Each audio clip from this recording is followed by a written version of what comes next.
Today marks the day we get divorced. I left mom in your care because my affair partner hates caregiving. What? I was taken aback by the sudden mention of divorce and affair. An affair? I managed to ask in a strained voice. Michael responded to my question with a proud lift of his chin and a laugh. Despite admitting to the affair, calling her his partner and serious, Michael showed me photos of his mistress with a grin, seemingly unaware of how disgusting his expression was. Got it, here's the divorce papers. I thrust the divorce papers I had been hiding at him. I packed my bags with tears of frustration rather than sadness or regret. But I was determined not to let myself be defeated, and I left the house I had lived in for 40 years. My name is Emily. I am a 65-year-old housewife. Next year would have marked 40 years of marriage to my husband Michael, who is 2 years younger than me. We had a romantic marriage after meeting at work.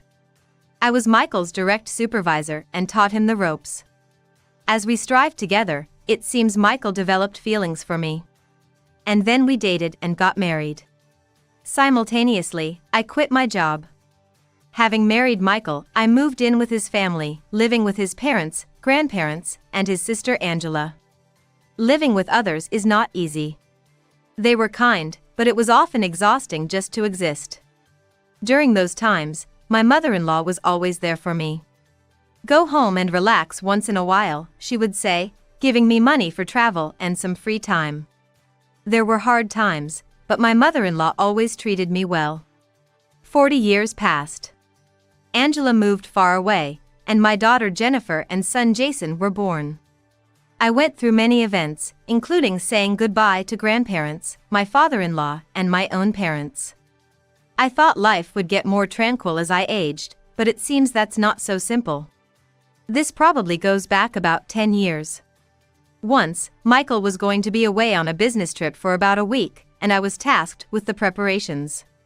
When I returned home from shopping, I found my mother-in-law collapsed in the living room. Are you okay? I immediately rushed to her. I called for emergency help, and she was taken to the hospital. The diagnosis was a stroke. That was what had caused her to collapse. It's good you found her quickly. Many people in her condition don't make it. The doctor said, encouraging me when I felt down for having gone out. Angela, who lived far away, told me the same thing, expressing her gratitude. That helped alleviate some of my regret. But Michael was different. You left mom alone at home while you were out gallivanting around. He yelled at me as soon as he arrived at the hospital. At that sight, not just I, but the nurses, doctors, other patients, and their families were all shocked, turning to see what was happening. "I'm sorry, I was out buying the things you asked for your trip." "Are you saying it's my fault? Don't make excuses." "I didn't mean that, but I'm really sorry." Feeling the eyes of others on me, I just apologized to Michael. "Please calm down. Your wife is a lifesaver for your mother." The doctor soothed Michael and seemed to explain the situation to him away from me. When Michael returned, he no longer yelled, but his face remained sullen. Despite the discomfort, I stood by him and watched over my mother-in-law, who lay in the bed. Even though she had just collapsed, Michael went on his business trip. Honestly, it was unthinkable, but I had just been yelled at, and I didn't bother to complain. From that day, I began taking care of my mother-in-law. At the same time, preparations for her discharge from the hospital were necessary. "Your mom seems like she can't move freely anymore. It's going to be tough to take care of her at home." When Michael returned from his week-long business trip, I reported on her condition and sought his advice. But my words just went in one ear and out the other. Despite how he had shouted at me in the hospital, now it seemed like it was none of his business. That does sound tough. Yeah, and the doctor suggested a nursing home might be a good idea, so I picked up some brochures. A nursing home? Michael finally looked at me upon hearing this. Thinking he would surely want to see the place himself before deciding, I quickly handed him the brochures. "This place is popular, my friend's mother is there, and it's really nice. It's brand new and very clean. These days, nursing homes are like hotels. She would be able to bathe properly and move around easily because it's accessible. Although her speech has become a bit difficult, being a talkative person by nature, surrounded by many staff members could also serve as physical therapy. I relayed all this to Michael, hoping he would choose the facility. What do you think? She's still going to be hospitalized for a while, so we have time to visit and decide. What have you been talking about all this time? He snapped, frowning. Put Mom in a nursing home? Are you crazy? What do you think you're at home for? What? Don't run away from caregiving. You should be able to handle it at home. I was stunned. I'm not running away. But it's tough when I have to leave the house for errands, and it's difficult to manage alone. I could understand hiring a caregiver. A caregiver? I can't have strangers in the house. We'll figure it out. Of course, she wants to come home. No nursing home. Michael was adamant. Suddenly, I felt overwhelmed. I had never done caregiving before. I couldn't possibly do it alone. I had consulted with nurses and coordinators. Michael's decision for me to care alone without even a caregiver was met with wry smiles. The doctor suggested at least hiring a caregiver, but Michael was firm. And so, my mother-in-law was discharged and came home. While it was a happy occasion, I was filled with anxiety as I began caring for her. Though I expected it, caregiving was harder than I thought. If causing you this much trouble, I'd rather not be here, she would say, feeling guilty. She couldn't speak well, but she always considered my feelings. Please don't say that. I'm sorry for making it tough on you. I encouraged her, trying to take responsibility off her shoulders. I, along with Jennifer and Jason, did our best to care for her, even getting their help at times. But to Michael, it still seemed like someone else's problem. See, you can do it. Going to a facility was just an escape, wasn't it? He would say with a laugh whenever he saw us bathing her or feeding her. I wished he would help a bit, but he always had excuses like I'm busy with work or I'm too tired to avoid caregiving. That was bad enough. Hey, the room's a bit messy, isn't it? On days when medical appointments took up our time, and housekeeping fell behind, he would frown and mutter complaints. Even when I explained, he'd just say, "Let Jennifer handle it." Sometimes, he'd even go out alone, saying, "How can I sleep in such a mess?" The same with meals. If they weren't ready, he'd just go out and eat alone. I wished he'd take the kids with him. But he always put himself first. One day, as I was doing laundry, I picked up Michael's pants and found a crumpled piece of paper in the pocket. The night before, as usual, he had stormed out, complaining, "There's nothing to eat." It appeared to be a receipt from a diner where he had eaten. But something felt off. It was just a receipt, but the charge was clearly for two.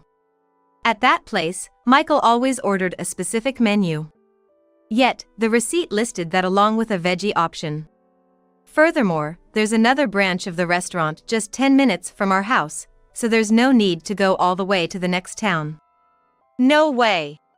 My hands trembled with anger. I'm not dull enough to miss this discrepancy. There's definitely another woman in Michael's life. I was sure of it. That night, I decided to confront him right away. We still need money for my children's tuition, and I can't just abandon caring for my mother-in-law. Divorce isn't an option right now, so I thought Michael needed to stop his foolishness and reflect immediately. What's this about? I confronted Michael with the receipt. At first, he played dumb, claiming he just went out for dinner, but he was lost for words when faced with my deductions. If you apologize now, I'll let it go. Stop this nonsense immediately. I gave Michael one last chance, but he wouldn't admit it. Then Michael let out a deep sigh. And then he said something unbelievable. You should be the one apologizing. The house is a mess, and you can't even cook properly, despite being a stay-at-home wife. That's not. There you go, making excuses. You're neglecting yourself too. If you tell me not to look elsewhere, you should change first. His words cut deep. It's not like I chose to neglect the housework. I have my mother-in-law's life in my hands. I'm not blaming her for the things I can't do. But it was heartbreaking and frustrating that Michael didn't understand how hard caregiving is. Mocking my speechlessness, Michael left the house. I heard the car engine start. He was probably heading to see that woman again. As the sound of the car faded, I quietly cried alone. From then on, a huge wall built up between us. We only spoke minimally in front of the kids, and there was zero conversation when we were alone. In fact, we both started avoiding being alone together. Not expecting anything from Michael made it somewhat easier. Even if he didn't come home or I found evidence in his clothes, I could remain calm. And then, 10 years after my mother-in-law fell ill, her long caregiving journey came to an abrupt end. One morning, she peacefully passed away to heaven. Caregiving was tough and sometimes perplexing, but I managed because it was for my mother-in-law. Her absence made me feel lonely and a sense of loss. I grieved more than when my own mother died, crying like a child. Since I married into this family, my mother-in-law has been my emotional support. What are you sad about? You said caregiving was hard. Is this just a show of being a good daughter-in-law? Even though his own mother had died, Michael threw harsh words at me. Dad! Don't say that! That's right. Mom really loved Grandma. The kids stood up for me, speaking out against Michael, but he just laughed off their words. Angela, who had come quickly, also grimaced at her brother's behavior. Michael was the chief mourner at the funeral. It was expected. Despite his attitude towards us, he managed to perform his duties in front of the funeral director and the mourners, and both the wake and the funeral concluded without issue. And then, everything was over, and we returned home. The house felt eerily quiet without my mother-in-law, a silence that overwhelmed me. As I pondered this alone, Michael broke the silence without giving me a chance to catch my breath. It's finally over, huh? What? I turned around, feeling like it was the first time we had spoken in ages, only to see Michael smirking. You're finally free, aren't you? Free?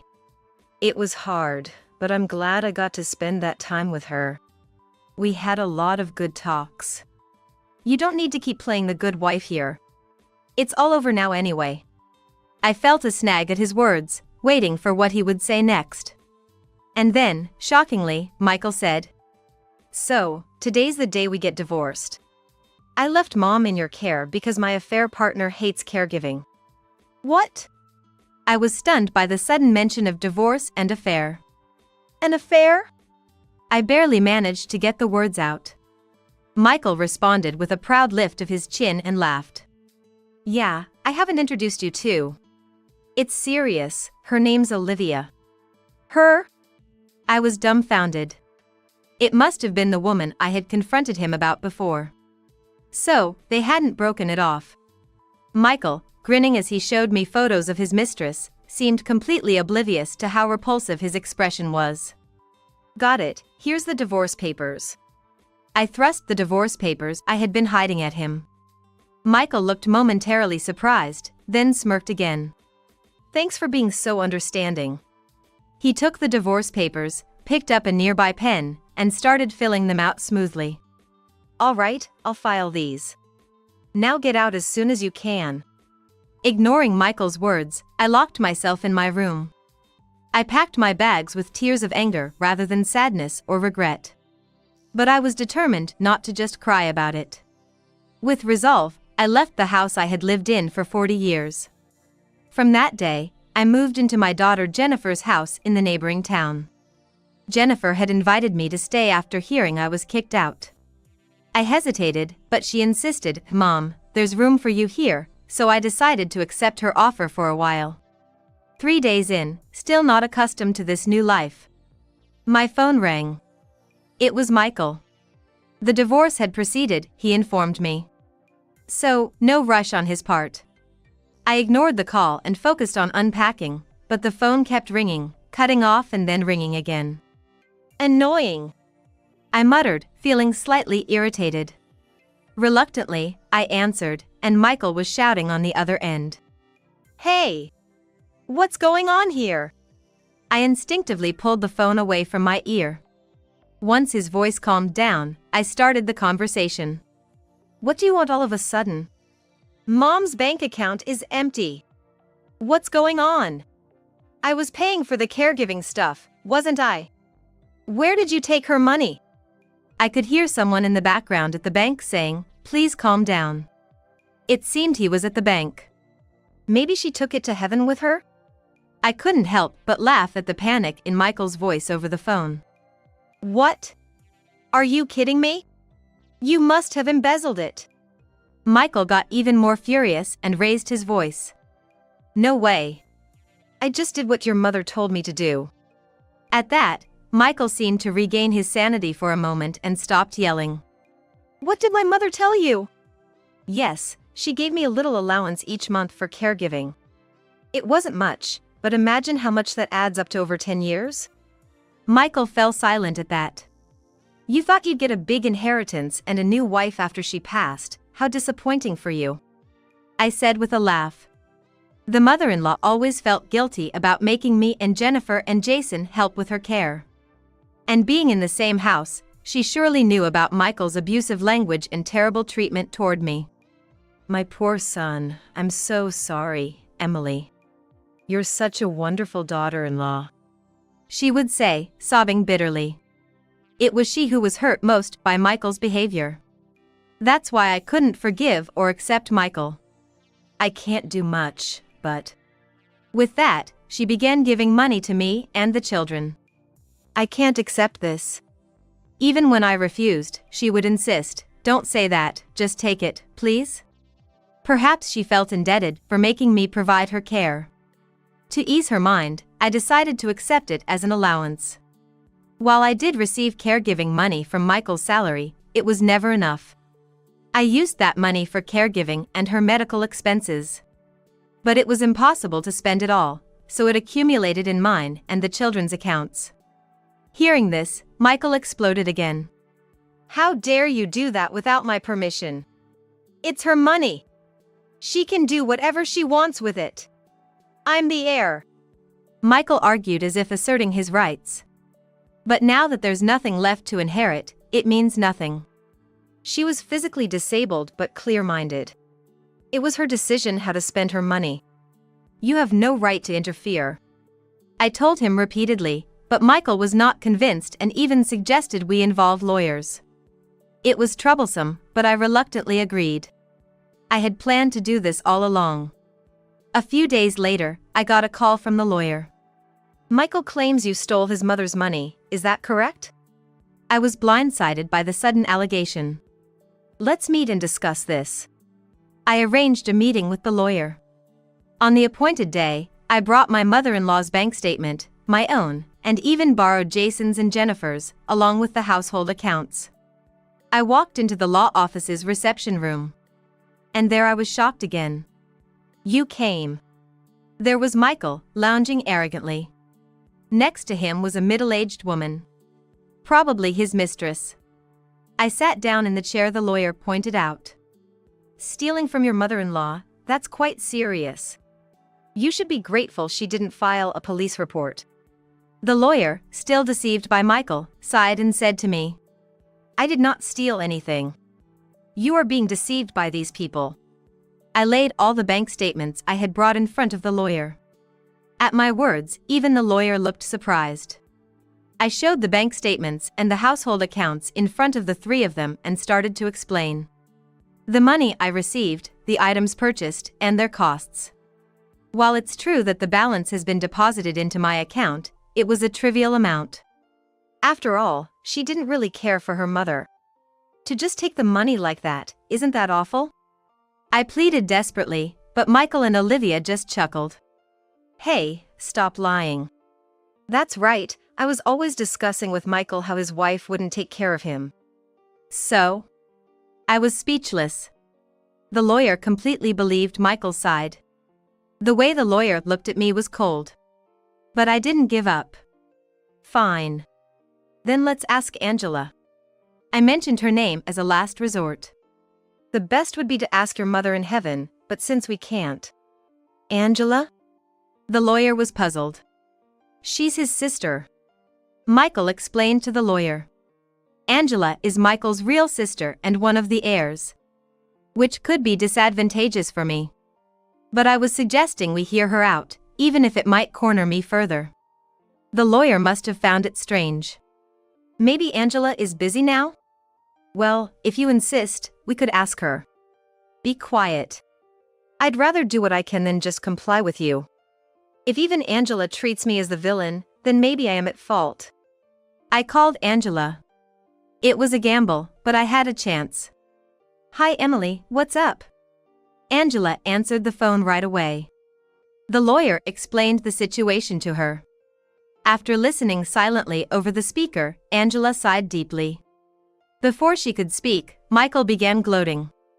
You must be upset, right? Our mother's money was stolen. It should have been yours to inherit too. The lawyer stared at the phone seriously. But then, Angela's voice made Michael freeze. Michael, what are you saying? Do you know how grateful Mom was to Emily?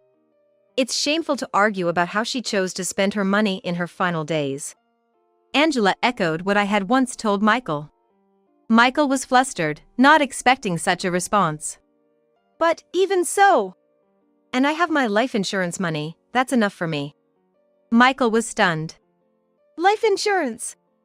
I didn't know about that. Oh, I don't think there's any for you, brother. Mom said, I don't want to give anything to Michael who has made Emily suffer. What? My prediction was right. Angela sided with me. Michael, hearing the shocking truth, turned red and clutched his head, pounding the desk in frustration. It must have been infuriating for him. Good riddance. Unaware of our reactions, Angela continued. My brother's story is a complete lie. In fact, Mom wanted to leave the money to Emily. That's why I suggested we give it to her for living expenses and as an allowance. I see. But because Emily is such a good person, she felt bad about it and asked my mom to make her the beneficiary of the life insurance instead. Angela said, and I couldn't help but smile. While I didn't intend to earn any favors, I was certain that Angela wouldn't do anything to harm me as long as this fact existed. Angela's character also played a role, which is why I confidently asked her to share her side of the story. Michael has been mostly out having fun with his mistress, leaving all the caregiving to Emily. He's really no good. Michael looked up suddenly as Angela started to speak. Then, with a red face and flustered, he reached for the cell phone and, despite still being in the conversation, hung up. He then forced a laugh, trying to cover it up. Listening to all this, the lawyer shifted his sharp gaze from me to Michael. It seems I've been deceived. What you told me appears to be a lie. No, I mean... Michael stammered, his face turning red. He seemed at a loss for words. Seeing a pause in the conversation, I spoke up. By the way, I haven't received any alimony for this. Can I claim it now? I asked the lawyer without hesitation. This made Olivia, who had been sitting there looking bored, suddenly look up. What? Yes, of course. And we haven't divided our property yet, have we? Lucky me, to get it all sorted out at once. Thank you for having me here, I said with a broad smile to the two of them, who now looked utterly hopeless. What do we do now? How could this happen? It was unexpected for me too. It's all because you wanted to involve a lawyer. The two began arguing next to the lawyer. The lawyer hurriedly tried to intervene, but I just watched, smiling. We're not getting any money, and now we have to pay. What are you going to do? Please calm down. It's all your fault. Look what you've done. Their argument escalated, and it seemed about to involve me, but I swiftly stood up. Well then, I'll be in touch later to formally make my claims. Yes. Thank you for coming today. And with that, I left before getting dragged into their quarrel. A few days later, I followed up and arranged to claim alimony from Michael. The lawyer seemed to feel responsible for having taken Michael at his word and called me out, but he was committed to handling things properly. Please, Don't apologize. I'm counting on you. Leave it to me. True to his word, I received the proper alimony payments from him. I hadn't expected him to actually pay up, but the lawyer must have worked hard. With that, it finally felt like a chapter had closed. Currently, the two are living in the house I once shared with my family. It's sad that the house full of memories with my mother-in-law and children was taken by Michael and Olivia, but it was originally transferred to Michael's name when my father-in-law passed away. It can't be helped. A year later, I've settled all accounts with Michael, and although he sometimes contacts my children, they ignore him. Angela and the rest of the family know what Michael has done and have cut ties, but Jennifer received a call concerning Michael. Dad's been hospitalized. It was the hospital that called. Jennifer told me this with a troubled look.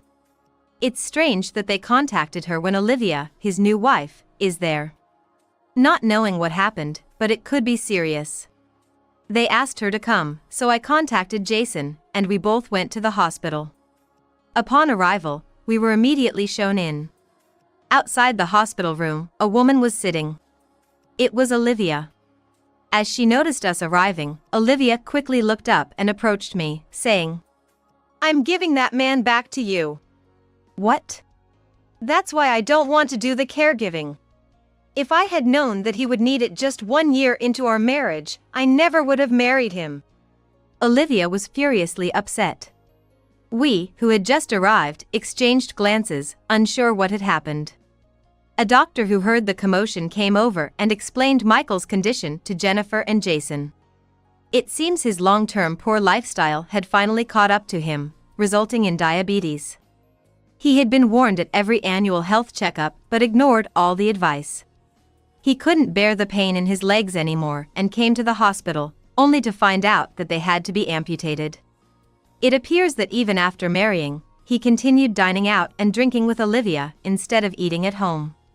No longer young, he still ignored his health screenings. It's his own fault, really.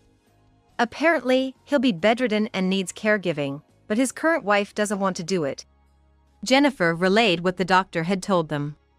That explained why Olivia had been so aggressive towards me just moments ago. But to me, Michael is a stranger now. We were all appalled. That's why I told her, I don't know, please put him in a facility. Jennifer and Jason said, chuckling. It might seem harsh to laugh at a sick person, but I feel no obligation to care about Michael or Olivia. Michael will now be the one needing care, and perhaps he'll understand how his mother felt, and Olivia will learn how hard it can be. Since the three of us are here, why don't we go grab some food, Olivia? Oh, that sounds good. Our casual conversation might have been overheard because we saw Olivia glaring at us. However, I didn't respond to her gaze. Whatever life those two have going forward is none of our concern. In the end, Michael was placed in a facility. Consequently, the house was sold. Olivia now lives in a small place and only visits the facility to change laundry. A colleague of Jennifer's family is also in the same facility as Michael. He is reportedly unpopular with the staff and keeps making unreasonable demands. I have no intention of treating him specially just because he is sick, but I am utterly astounded by Michael's unchanged behavior. I do feel a bit sorry for him being virtually abandoned by Olivia, whom he chose over his family, but it's a consequence of his own actions. Time passed, and Jason got married. He bought a new house and invited me to live with him. I had been staying with Jennifer. She had told me to do as I liked, but I couldn't impose on her forever. I offered to pay half of the purchase price of Jason's new home and asked if I could move in. There's no need for that. It's just a renovated second-hand house, not very expensive. Jason told me. Then he showed me the house he had bought, and I burst into tears. It was the house where I had spent so many years with my children and mother-in-law. I found it for sale and bought it, thinking you'd be happy about it. Jason had done this kind gesture without telling me. Moreover, the interior was redone, keeping only the warmth of my mother-in-law in the kitchen, bedroom, and bathroom. It's a beautiful home. As I murmured this, a gentle breeze seemed to blow inside the house. It felt as if my mother-in-law was smiling at us. I felt like she was still watching over us. Today marks the beginning of a new chapter in this house. And I believe our future here will be happy.